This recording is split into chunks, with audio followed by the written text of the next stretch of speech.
अस्सलाम वालेकुम students, welcome to the new lecture. आज का जो हमारा लेक्चर होगा वो asynchronous and synchronous transmission mode होगा।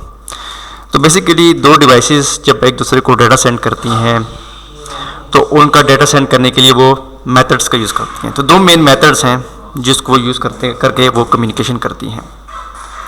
देखिए, कुछ ऐसी डिवाइसेस हैं, कुछ ऐसी कम्युनिकेशन है जिस तरह फॉर एग्जांपल ईमेल हो गई, आपने अपने दोस्त को ईमेल सेंड की है, आपने कोई फाइल जो है वो अपने दोस्त को व्हाट्सएप की है, ठीक है, कोई अटैचमेंट भेजी है, कोई फाइल भेजी है थ्रू व्हाट्सएप, कोई पिक्चर भेजी है व्हाट्सएप के थ्रू, या कोई ईमेल की है।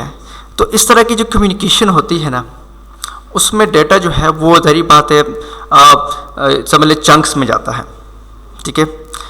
तो हर चंक जो होता है या हर पैकेट समझ लें या हर पार्ट पीसीज में जाता है, पीस कह लें, ठीक है। तो पीसीज में जब जाता है तो कुछ पीसीज जो कुछ पैकेट्स होते हैं वो लेट पहुंचते हैं, कुछ जल्दी पहुंचते हैं, ठीक है। और अगर कोई आपको ज़ाहिर बात है ईमेल तब तक तो आपको नहीं मिलती, शो नहीं होती जब तक आपको पूरी की पूरी ईमेल मिल नहीं जाती, या कोई तस्वीर तब तक आपके मोबाइल फ़ोन आपको शो नहीं कराता जब तक आप पूरी की पूरी डाउनलोड नहीं कर लेते। तो ये जो हम ये जो कम्युनिकेशन कर रहे हैं थ्रू ईमेल और या आपको फाइल ट्रांसफ़र कर रहे हैं, इस तरह की कम्युनिकेशन आपके सामने मैंने डिस्कस की। एक तो ये है। दूसरी कम्युनिकेशन जो है वो ऐसी कम्युनिकेशन है जिस तरह आप किसी से फ़ोन पे बात कर रहे हैं या आप कोई लाइव मैच देख रहे हैं, ठीक है, कोई रियल टाइम काम कर रहे हैं। रियल टाइम का मतलब बिल्कुल लाइव काम कर रहे हैं, ठीक है ना। जो आप मैच देख रहे थे वो रियल टाइम पे काम हो रहा था। जो वहाँ बॉल फॉर एग्जाम्पल कोई बॉलर है, बॉल कर रहा है, तो उसी वक्त वो जब बॉल कर रहा होता है तो वही वीडियो आपको बिल्कुल लाइव घर में ही आपको मिल रही होती है, उसमें कोई ख़ास डिले नहीं होता। तो इसको कहते हैं रियल टाइम आपको जो है वो वीडियो मिल रही है। तो अभी दो तरह की ऑफकोर्स सिचुएशन बन गई है कि डेटा जा रहा है, तो डेटा दो तरह का डेटा है। एक तो डेटा ऐसा है कि वो थोड़ा लेट भी मिल जाए तो कोई मसला नहीं है। एक डेटा ये है कि वो आपको टाइम पे मिलना चाहिए, लेट नहीं होना चाहिए, ठीक है। इस तरह आपको मैंने क्रिकेट मैच की बात बताई, या आपको मैंने कल बताया था कि गाड़ी में आप जा रहे हैं, गाड़ी का अगर सपोज कोई एक्सीडेंट होता है तो एयर बैग्स गाड़ी के अंदर होते हैं जो आपको सेफ्टी आपकी करते हैं, वो खुल जाते हैं। तो एयर बैग्स को जल्दी खुलना चाहिए भाई। जिस वक्त गाड़ी टच हो दूसरी गाड़ी के साथ फ़ौरन एयर बैग्स को खुलना चाहिए, अदरवाइज़ आपकी जान को ख़तरा हो सकता है। इसका मतलब ये कि जो डेटा की ट्रांसमिशन है, डेटा एक जगह से दूसरी जगह जा रहा है, अगर ऐसी सिचुएशन है कि वो काम फ़ौरन उसी वक्त होना चाहिए, ठीक है, तो उसके लिए तरीका, डेटा भेजने का तरीका मुख्तलिफ होना चाहिए। और अगर ऐसी कम्युनिकेशन बीच में हो रही है कि अगर हम बर्दाश्त कर सकते हैं, अगर हम अफोर्ड कर सकते हैं कि चलो मैं डाटा लेट पहुँचे तो कोई मसला नहीं है, तो उसके लिए डेटा भेजने का तरीका और होता है।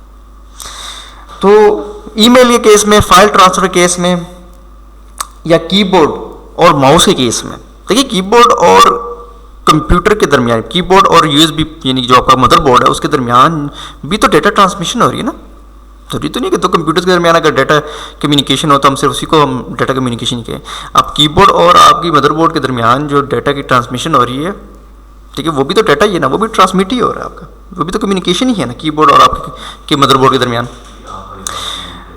तो कीबोर्ड हो गया, कीबोर्ड की अगर आप देखिए ना, कीबोर्ड से अगर आपको डेटा भेजते हैं कंप्यूटर के ऊपर, कोई टाइपिंग कर रहे हैं, तो अगर टाइपिंग थोड़ी लेट हुई तो कोई मसला नहीं, कोई आसमान नहीं गिर जाता। और होता भी है, कभी कभार आप टाइप कर रहे होते हैं अपने मोबाइल फ़ोन पर, टाइप कर रहे होते तो टाइप नहीं हो रहा होता, वो लेट जाके टाइप हो जाता है, थोड़ी देर बाद जाके टाइप हो जाता है, एकदम से टाइप हो जाता है, तो कोई फ़र्क तो नहीं पड़ता, आपको कोई नुकसान तो नहीं पहुंचता।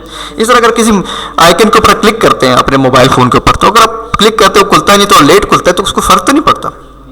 ये भी तो डेटा कम्युनिकेशन ही थी ना, आपने प्रेस की फिंगर, आपने डेटा दिया, उसके अगेंस्ट प्रोसेसिंग हुई, और प्रोसेसिंग होने के बाद क्या हुआ, एप्लीकेशन ओपन हो गई, तो ये भी तो डेटा कम्युनिकेशन हुई, ठीक है। डेटा कम्युनिकेट तो हुआ ना आपके प्रोसेसर को आपके टच स्क्रीन से।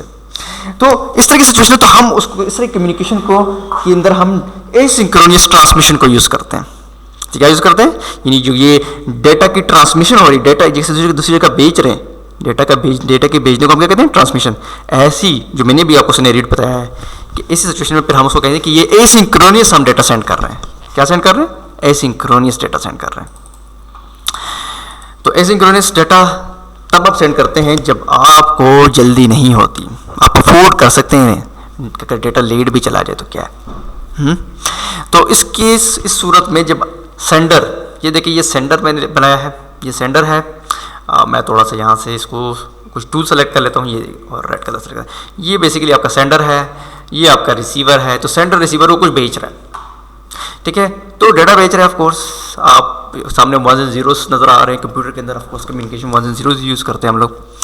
तो ये 1s and 0s वीडियो भी हो सकती है, सॉरी ऑफ कोर्स ये तो कोई आपकी ईमेल भी हो सकती है, कोई फाइल भी आप ट्रांसफ़र कर सकते हैं, ठीक है। 1s and 0 can be anything. इस केस में चूंकि ये एसिंक्रोनस ट्रांसमिशन है तो ये डेफिनेटली ये कोई वीडियो फाइल होगी या कोई गेम की डाउनलोड हो रही होगी, गेम की फाइल सेंड हो रही होगी, या कोई ईमेल सेंड कर रहा होगा सेंडर रिसीवर को, या कोई मैसेज सेंड कर रहा होगा सेंडर रिसीवर को। तो बहरहाल ये जो आपकी बिट्स जाती हैं, डाटा जाता है, उसमें हम ऐसा करते हैं कि डाटा को हम चंक्स में तोड़ते हैं, और हर चंक से पहले यानी पीसीज में तोड़ते हैं। देखें ये एक पीस हो गया, ये वाला, ये दूसरा पीस, ये एक पीस हो गया, ये दूसरा पीस हो गया, and so on and so fourth. तो हर पीस से आगे हम एक 0 बिट लगाते हैं और उसके आखिर में एक 1 बिट लगाते हैं, ठीक है। शुरू में क्या लगाते हैं 0 बिट और आखिर में क्या लगाते हैं 1 बिट। 0 बिट रिसीवर को, जब रिसीवर के पास ये चंक ऑफ डाटा मिलेगा, ये पीस ऑफ डाटा मिलेगा, तो 0 बिट रिसीवर को बताएगा कि जी मेरे बाद लेट सपोज डाटा की बिट्स आने वाली हैं, ठीक है। मैं खुद तो नहीं हूँ डाटा, मैं खुद तो एक्चुअल डाटा नहीं हूँ, लेकिन मैं आपको ये बता रहा हूँ कि मेरे पीछे जो है वो बिट्स आ रही हैं, दैट इज़ डाटा, ठीक है।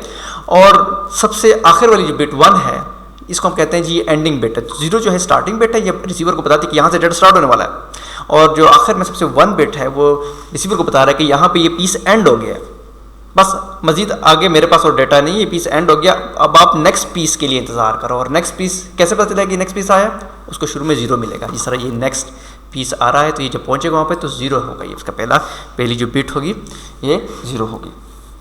तो स्टार्ट और एंड बिट जो है हम जो है वो आपके भी जो है वो सेगमेंट के ऊपर, डाटा सेगमेंट के ऊपर लगाते हैं। तो ये जो पीसीज है इसको हम सेगमेंट्स भी कहते हैं, तो डाटा सेगमेंट भी हम इसको कह सकते हैं। अच्छा जी, तो हम इस तरह आपकी जो है वो डाटा को ट्रांसफ़र करते हैं। तो ये जो कम्युनिकेशन होती है स्लो होती है, क्योंकि रिसीवर को चेक करना होता है बार बार कि भाई ये जो डाटा सेगमेंट है इसके शुरू में स्टार्ट और एंड बिट को चेक करना होता है, तो उस पर भी जो है उसकी प्रोसेसर की जो है प्रोसेसिंग लगती है, टाइम लगता है। तो ये जो कम्युनिकेशन स्लो होती है, ईमेल की जो कम्युनिकेशन स्लो है, फाइल अपलोडिंग कम्युनिकेशन स्लो है, फाइल डाउनलोडिंग कम्युनिकेशन जो है वो स्लो है, इन डाटा जो ट्रांसमिट हो रहा है, तो ये सारी स्लो है। दूसरी जो चीज़ मैं डिस्कस करूँगा वो है सिंक्रोनस। तो उसके लिए ज़रा एक ओपन करते हैं जी।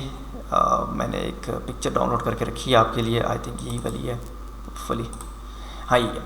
तो इस केस में सिंक्रोनस कम्युनिकेशन वहाँ होती है जहाँ पर आपने जो है वो जैसा क्रिकेट मैच की आपको सिचुएशन बताई, लाइव मैच की बताई, आपको एयर बैग्स की बताई कि भाई आपका डाटा फ़ौरन रिसीवर से ट्रांसमीटर सेंटर से रिसीवर को मिलना चाहिए, या ट्रांसमीटर से रिसीवर को मिलना चाहिए, भेजने वाले से हासिल करने वाले तक पहुँचना चाहिए जिसको मिल रहा है। तो इस सिचुएशन में हम अफोर्ड नहीं कर सकते कि हम हर डाटा सेगमेंट से पहले 0 और 1 बिट डालें। वो जो 0 और 1 बिट है उसमें एक चीज़ बताना भूल गया कि 0 और 1 बिट को हम कंट्रोल बिट्स भी कहते हैं, ठीक है जी। तो 0 और 1 बिट्स जो है उसमें होती है, अच्छा कंट्रोल बिट से कंट्रोल इन्फॉर्मेशन कहते हैं। अच्छा ये जो आपके पास सिंक्रोनस ट्रांसमिशन है इसमें अब ये मैंने आपको जो मिसालें बताई एयर बैग्स वाली और लाइव मैच वाली, तो उसमें हम अफोर्ड नहीं कर सकते एक्स्ट्रा टाइम वेस्ट करना, क्योंकि आपका टाइम वेस्ट होता है प्रोसेसर का। जहाँ पे आप 0 बिट को प्रोसेस कर रहे होते हैं, देख रहे थे कि यहाँ से डाटा सेगमेंट स्टार्ट हो रहा है, फिर 1 बिट से तो देख रहे होते हैं कि जी अच्छा यहाँ पे डाटा ट्रांसमिशन जो है वो एक डाटा सेगमेंट जो है वो एंड हो गया। तो उस सूरत में जो है जो ट्रांसमिशन यूज़ करते हैं इस सेंडर से रिसीवर के दरमियान, वो यूज़ करते हैं हम लोग सिंक्रोनस ट्रांसमिशन, ठीक है। तो ऑफकोर्स ये आपके हाथ में नहीं है ऑफकोर्स कि आप ये सिंक्रोनस को डिसाइड करें। ये जिन्होंने ये डिवाइसेस बनाई थी उन्होंने ही सॉफ्टवेयर में इसको डिसाइड किया होता है या हार्डवेयर में डिसाइड किया होता है कौन सी ट्रांसमिशन मोड यूज़ करना है।